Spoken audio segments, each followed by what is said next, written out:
Bonsoir, bonsoir. Je suis vraiment très, très contente de vous retrouver pour parler ce soir d'une huile extraordinaire qui est la rose de Damas.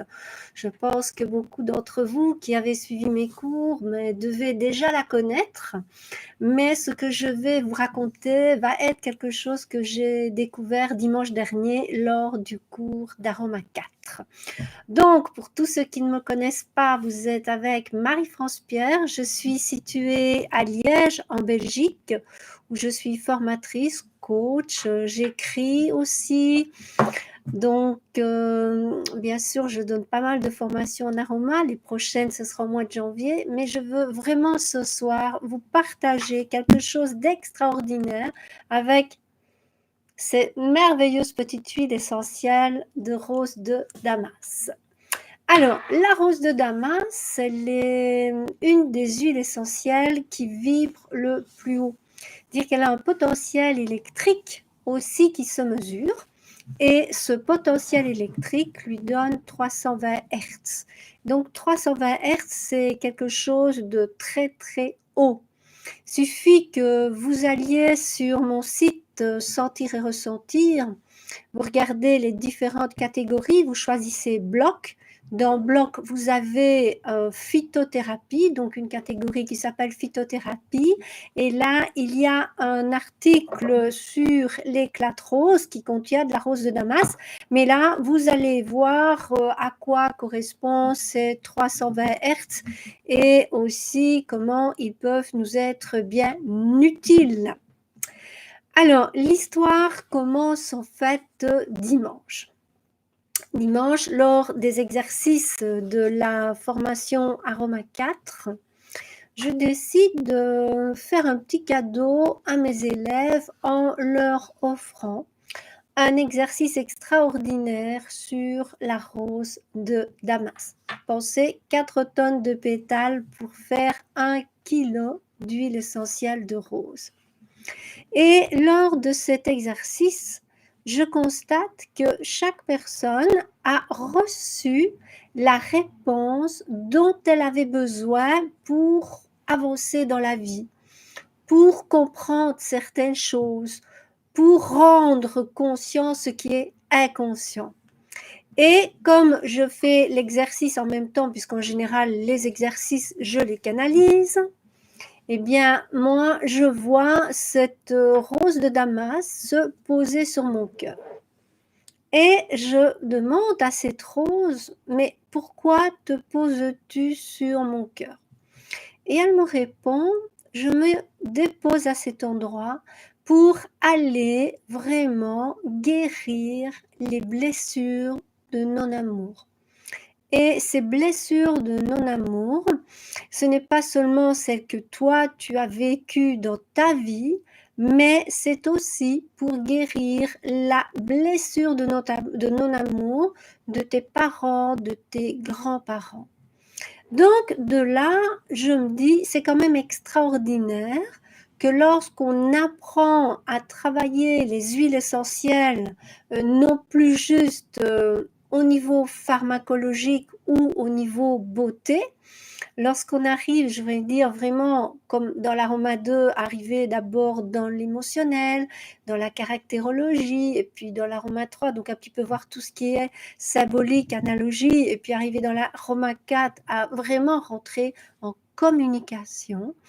On se rend compte vraiment que chacun, chacune, en fonction de la réponse dont on a besoin aujourd'hui, eh bien, cette réponse va se manifester.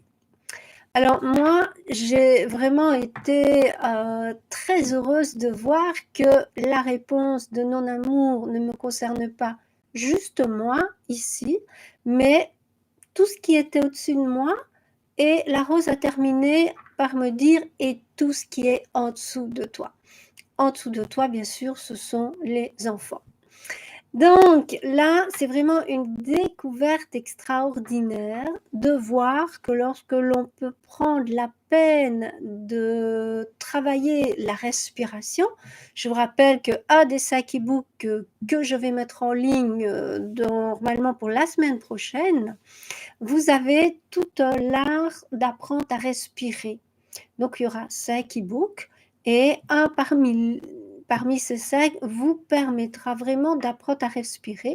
Et avec cette respiration, vous pourrez donc être amené à travailler les huiles essentielles sur un autre niveau, un autre plan. Donc, vous voyez là mon petit Jasper qui vient. Et là, juste derrière, vous avez mon toutoum, donc mon toumi. Donc là, c'est une partie de ma petite famille à 4 pattes. Alors, l'histoire ne va pas s'arrêter là. Ah non. Donc, le cours se termine, il doit être pas loin des 19h, 19h15, parce qu'après le cours, j'ai parlé donc avec les élèves, même si c'est fini beaucoup plus tôt, ben, on aime échanger. Et je rentre chez moi. Et chez moi, sur ce trajet, je vais dire plutôt sur le trajet qui me mène chez moi, je vois dans la rue un vieux monsieur qui ne tient plus debout. Et il a donc un petit chien. Et je vois ce vieux monsieur, mais qui tombe sur ses jambes. Donc j'accours près de lui et je dis, mais monsieur, qu'est-ce qui vous arrive? Il me dit, écoutez, je dois sortir mon petit chien. Je dis, monsieur, vous ne tenez plus sur vos jambes. Oui, me dit-il, mais je dois sortir mon petit chien. Alors, qu'est-ce que je vois? Je vois sortir de son immeuble 3 personnes. Et à chacune d'elles, je pose la question, comme j'avais mon chien, j'avais mon caddie. Je demande à ces personnes si elles veulent bien s'occuper du vieux monsieur pour sortir le chien le matin et le soir, comme elles habitent tout près. Aucune d'elles ne marque d'intérêt, si ce n'est une réponse quasi unanime, je n'ai pas le temps. Je travaille, je n'ai pas le temps. Je leur dis, mais c'est pas le temps que ça va prendre. Je fais, monsieur, c'est vraiment, non, total refus. Ok. Bon, je dis, écoutez, monsieur, restez sur place. Moi, j'embarque mon chien ici présent, j'embarque le caddie et me voilà en train de promener ce petit chien.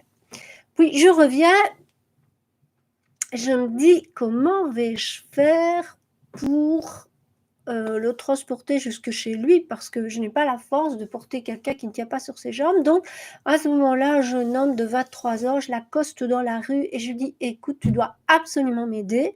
Tu vois bien que moi, avec mes 50 kilos, mon chien, mon caddie, comment veux-tu que je transporte ce monsieur? Donc, à nous deux, on arrive à le transporter et à l'installer donc jusque chez lui. Puis le jeune homme me dit, écoutez, madame, je ne peux pas rester. Voilà, je dois aller prendre mon bus. Moi, je dis, mais c'est pas grave, maintenant qu'il est là, je vais un petit peu voir comment ça va. Et il me dit, écoutez, laissez-moi maintenant, je suis très content, je suis chez moi, le chien est promené, mais j'ai juste mal aux jambes, j'espère que ça va passer et laissez-moi dans le fauteuil. Ok. Et puis le lendemain matin, donc c'était lundi matin, je téléphone et je vois qu'il ne me répond pas. Je lui avais laissé mon numéro et j'avais bien entendu pris le sien, quand même inquiète. Il ne me répond pas. Alors je trouve ça un peu affolant. Je me dis, j'espère qu'il n'est pas tombé et qu'il n'a pas pu bouger et qu'il lui est arrivé un problème, hein, on peut mal tomber. Donc à ce moment-là, moi qui suis anti-GSM, j'encode sur mon GSM pompier, ambulance, police, parce que je me dis, je ne sais pas ce que je vais trouver. Et à ce moment-là, je vois une stagiaire qui m'envoie un message. Moi, je ne prends jamais les messages vocaux, je vous le dis déjà. Donc, je me dis, mais qu'est-ce qu'elle me veut? Je prends le téléphone, je lui téléphone et je lui dis, écoute, je n'ai pas beaucoup de temps parce que je pense que le monsieur que j'ai aidé hier doit avoir eu un malaise, il ne me répond pas. Et elle me propose son aide et nous voilà toutes les deux donc arrivées chez ce monsieur. Qu'est-ce qu'on constate? C'est qu'il ne tient absolument pas debout. On se demande même comment il a pu rester comme ça. Et là, je dis à mon ami, écoute, je pense qu'on va devoir appeler l'ambulance, qu'il soit d'accord ou pas d'accord, je pense qu'il y a un problème. On appelle l'ambulance. On a la chance, les ambulances viennent beaucoup et ce temps-ci à Liège, je vous dis pas le nombre de pimpons qu'on a toute la journée, donc elles viennent, c'est bien. Et puis il se passe des choses, très bizarres, mais vraiment très bizarres. Donc à un moment donné, je signale, que le vieux monsieur commence à avoir des problèmes respiratoires. On ne m'écoute pas, on me dit: «Laissez-nous faire votre travail», OK. Et puis je vois qu'il commence à pencher la tête, là, à mon avis, il faisait un AVC, mais bon.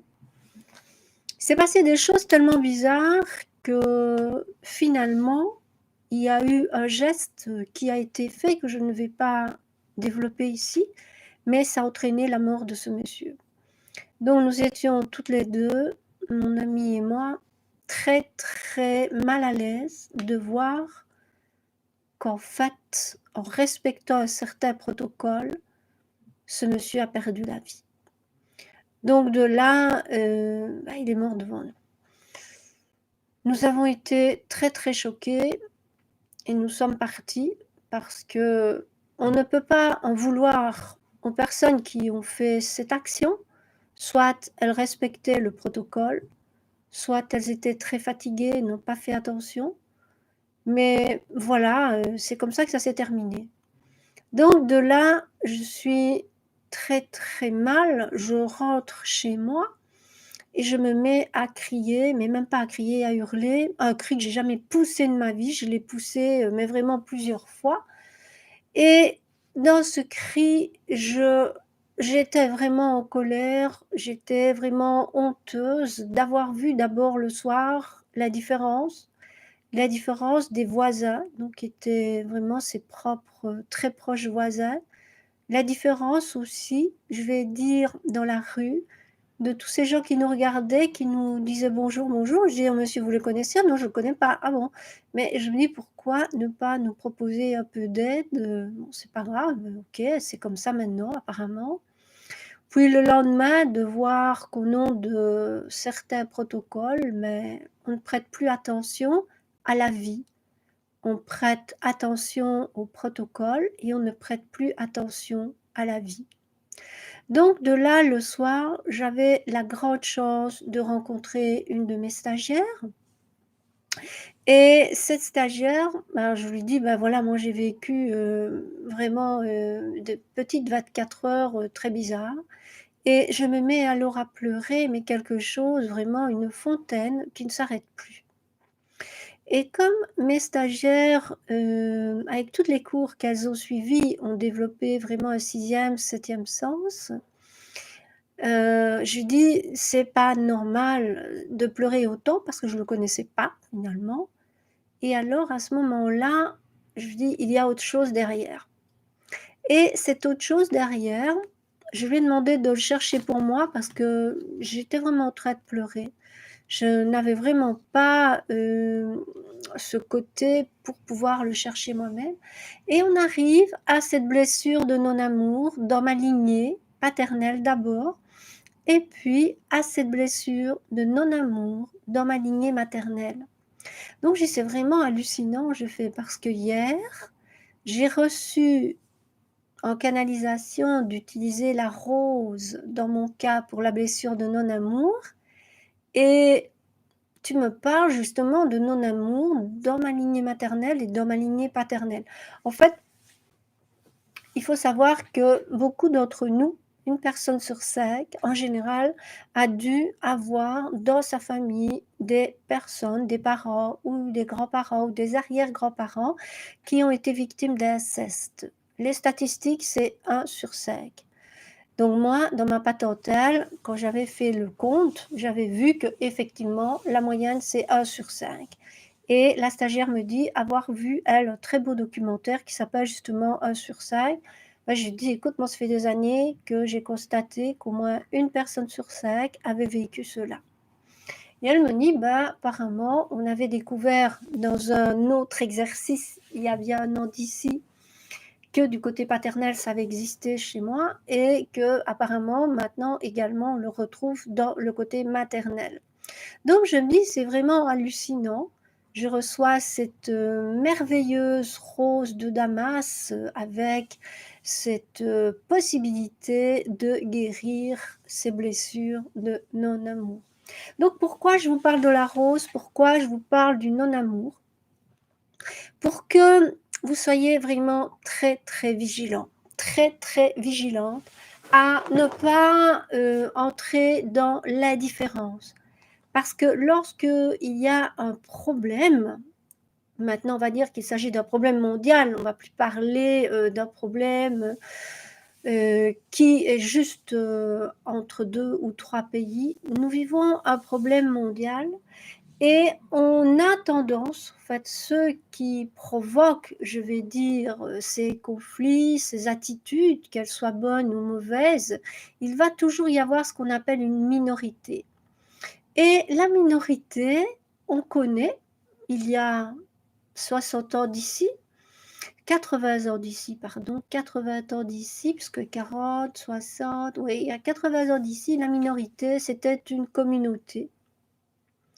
Et de plus en plus, en relisant l'histoire, je me rends compte que quelque part, l'histoire est un éternel recommencement. Pourquoi?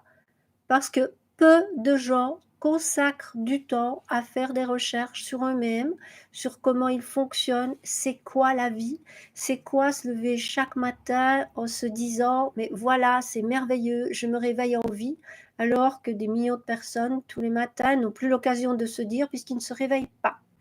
De se dire quel bonheur d'avoir à manger, quel bonheur d'avoir une maison. Donc vraiment remercier la vie aussi d'avoir sa famille ou ses amis toujours vivants. Donc vraiment donner un sens à la vie. Je pense que progressivement c'est quelque chose qui se perd et qu'il y a quelque part aussi un genre d'indifférence par rapport à l'autre qui s'installe. Je l'ai vécu. Je dois dire bonsoir Marie-Christine Guillaume. Et je dois dire que le fait d'en prendre conscience fait que cette vidéo aujourd'hui, j'ai vraiment envie de vous la faire pour dire, essayez de plus en plus de ne pas juger les vaccinés ou de ne pas juger les non vaccinés, mais vous dire que chaque fois qu'il y a une division, c'est que derrière, il y a quelqu'un qui va diviser pour mieux régner. De tout temps, ça a toujours été comme ça. Alors, pour l'instant, on veut faire porter la casquette de tout ce qui arrive aux non-vaccinés. Donc, on va considérer qu'à notre époque, maintenant, ce sera la minorité. Donc, je pense que quelque part, il faut éviter de faire ces clans. Ces clans, c'est l'apartheid. L'apartheid, c'est jamais l'harmonie. La rose, elle vient pour calmer ces blessures de non-amour. Et ces blessures de non-amour, nous les avons en nous. Si nous arrivons à soigner nos blessures de non-amour, nous allons éviter à nous refermer. Combien de personnes autour de moi, j'observe, sont dans le non-amour avec cette fermeture, se renfermer sur soi, vivre pour soi, alors que justement maintenant, c'est le moment de s'ouvrir aux autres, s'ouvrir aussi bien à la souffrance animale que de s'ouvrir à la souffrance humaine. Ça demande peu de choses que de l'observation. Vous voyez quelqu'un dans la rue qui a un problème, eh bien apprenez à vous reconnecter à votre cœur et pas juste à un protocole. Allez l'aider. Si vous avez l'occasion de partager quelques pièces de monnaie, partagez-les. Si vous avez l'occasion d'acheter un petit gâteau ou quelque chose à manger pour quelqu'un qui en a le besoin, faites-le. Donc, je pense que la rose va vraiment, vraiment nous apporter cette possibilité de travailler le non-amour. Parce que avec ce qu'il y a pour l'instant dans le monde, je vois que ça c'est la réalité, il y a beaucoup, beaucoup plus de communications qui vont semer la peur que de communications qui vont apprendre à réfléchir, à avoir le sens critique, à analyser les choses. Beaucoup de gens vont recevoir des informations et les prendre comme vérité sans jamais prendre le temps d'analyser, sans jamais prendre le temps de chercher des débats contradictoires avec d'autres spécialistes. Donc le fait de boire tout pour se dire comme ça j'ai la paix, non, votre paix, elle sera momentanée puisqu'il n'y a aucune guérison de blessure. Et vous verrez dans les années qui viennent, si on ne se guérit pas de cette indifférence, parce que une fois qu'on a une blessure, on devient froid, on devient différent, on se ferme. Donc les gens qui ont les plus grandes blessures sont souvent les gens les plus fermés. Donc une fois que ces blessures, ben, on peut les accepter, c'est-à-dire ne plus dire oh moi il m'est arrivé ça, oh moi quand j'étais petit il y avait ça, oh moi dans ma famille il y a ça. On est tout le temps à se rabâcher le je. Chaque fois que votre esprit là il dit je, vous êtes dans le mental. Chaque fois que vous parlez avec votre cœur, c'est voilà, cette personne sera aidée, ceci, ceci, ceci. Donc c'est je m'ouvre, je fais une action pour les autres. Quand je fais une action pour les autres, elle vient du cœur. Quand c'est ma tête, que je suis dans le jugement, que je suis dans le victimite, comme dirait Dominique, une de mes stagiaires, eh bien là, je m'éloigne vraiment de ce qui fait de moi un humain, cette possibilité de choisir sa destinée. L'animal, il est quelque part enfermé dans un schéma de vie. Il ne va pas créer de choses mauvaises, il va simplement se contenter de faire son schéma de vie, de vous aimer et de ne jamais vous juger. Nous, en tant qu'humains, on a cette possibilité, mais justement, de garder ce potentiel qui nous rend serein, mais de développer d'autres capacités. Donc, pour ça, il faut vraiment, vraiment, vraiment se reconnecter à son cœur. Et je pense que la rose, donc c'est une merveilleuse petite rose, ça vaut vraiment la peine de fermer les yeux. Et un petit truc pour savoir si la rose de Damas est vraie ou a été coupée, il faut regarder si elle cristallise. Pourquoi? Parce qu'une rose synthétique ne cristallise pas. C'est-à-dire que si ceci, je le mets dans une température aux alentours de 10 degrés, ça devient de petits cristaux. Donc l'idéal pour la conservation de la rose, c'est peut-être rester autour des 20 degrés. La rose n'aime pas le froid. Et puis chaud, froid, chaud, froid, ça veut dire liquide, cristal, liquide, cristal. À un moment donné, qu'est-ce qui va se passer? Ben, elle va rester figée, donc c'est fini. Fini. Vous avez cassé sa structure. Donc la rose, c'est vrai, c'est cher parce que comme je vous l'ai dit tout à l'heure, il faut 4 pétales de 4 tonnes de rose, 4 tonnes de pétales de rose pour faire ce kilo de rose, ça se vend au kilo.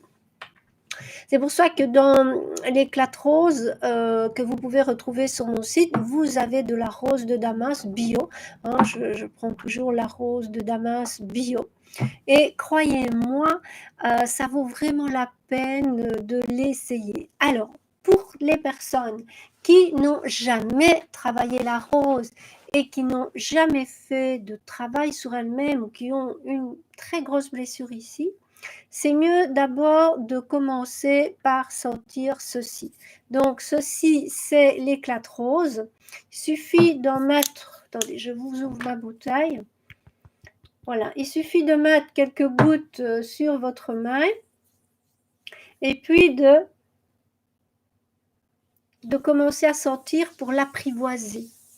Vous pouvez donc en mettre sur le visage, puisqu'on peut en mettre sur tout le corps, mais principalement sur le visage. En 15 jours, vous voyez de toute façon déjà une atténuation ici. Moi, c'est depuis 93 que j'utilise donc ça sur mon visage. Je commercialise depuis de nombreuses années, je ne saurais même plus vous dire depuis quand. Donc la rose apprivoisée là petit à petit, peut-être en synergie comme ceci.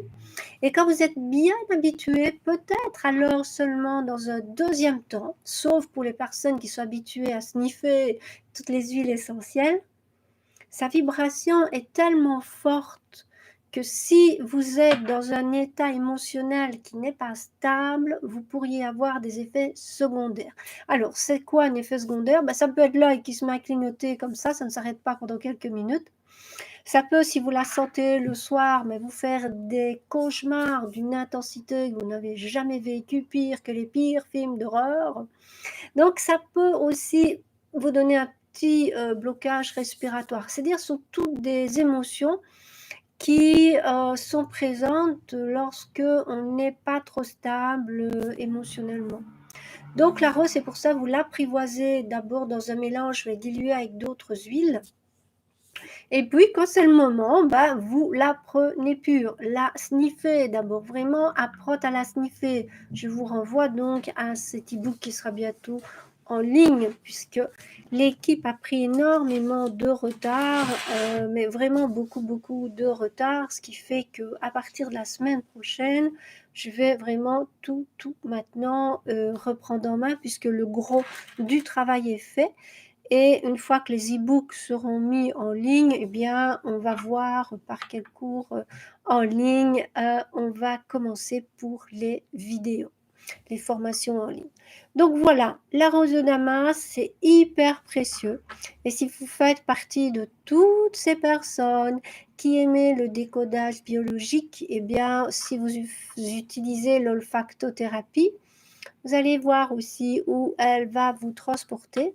Et ça, c'est propre par contre à chacun. Prochain cours d'olfactothérapie, donc je l'appelle le décodage biologique. Je l'ai programmé, je pense, l'année prochaine ou pas. Je regarde si je l'ai programmé. Je n'ai pas l'impression.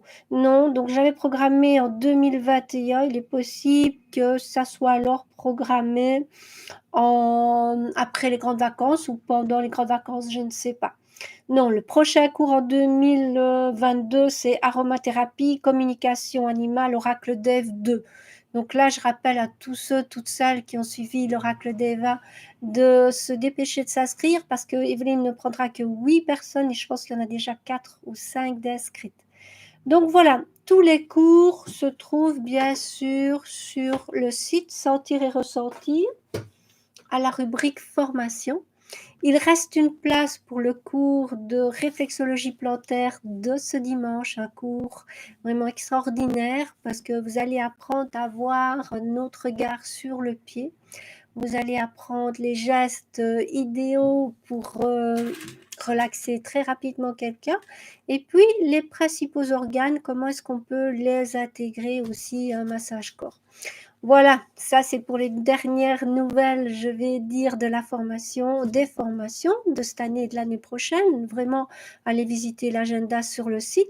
Pensez aussi à vous abonner à la newsletter. Donc sur le site, vous pouvez vous abonner à la newsletter. Et peut-être regarder aussi ma page Facebook Sentir et Ressentir ou rejoindre le groupe privé Sentir et Ressentir.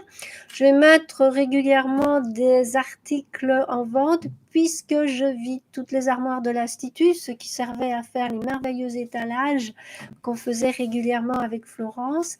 Donc là, moi, je ne peux pas conserver, je vais dire, toute cette déco, d'autant plus que chez moi, j'en avais déjà.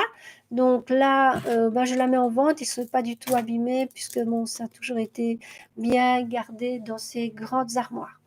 Voilà, donc si vous voulez vous offrir un super cadeau pour Noël, je pense qu'un cadeau magique que vous pouvez vous faire, c'est vous offrir de la rose de Damas. C'est sur mon site aussi, ou l'éclat de rose.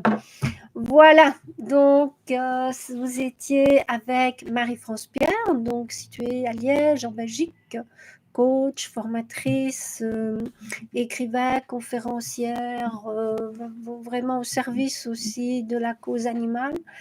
Et je vous remercie d'abord d'avoir passé cette petite soirée avec moi. Donc, on est resté ensemble plus ou moins une demi-heure. Je suis vraiment très contente de vous avoir retrouvé. Je vous dis normalement peut-être jeudi prochain, parce que jeudi prochain, j'ai une réunion, je ne sais pas à quelle heure je la terminerai. Si je la termine assez tôt, on se retrouve jeudi prochain. Sinon, j'essaierai peut-être vendredi ou mercredi. Ça ne dépend pas de moi les heures, donc on est plusieurs. Donc voilà, de toute façon, vous me retrouvez sur YouTube. Il y a pas mal de vidéos. Donc le jour ou la semaine où il n'y a pas de vidéo, vous regardez les précédentes. C'est chaque fois un complément d'information. Pensez donc dans Être votre cœur. Cœur, c'est Chit-C-I-T. Puisqu'on avait parlé de Chita dans la vidéo précédente. Donc la banane, souvenez-vous, c'est le mental qui n'aime ne se nourrir que des choses négatives, les jugements, la division, ça c'est le mental. Mais maintenant, quand vous êtes dans la rose, vous êtes dans shit, vous êtes vraiment dans le cœur, vous êtes vraiment dans la partie la plus lumineuse de vous-même. Voilà, Marie-France Pierre vous dit doum doum, plein de bisous et faites bien l'expérience de la rose, ça vaut vraiment, vraiment la peine. Je vous embrasse, toutou mon aussi, vous regarde, voilà, j'adore et à tout bientôt.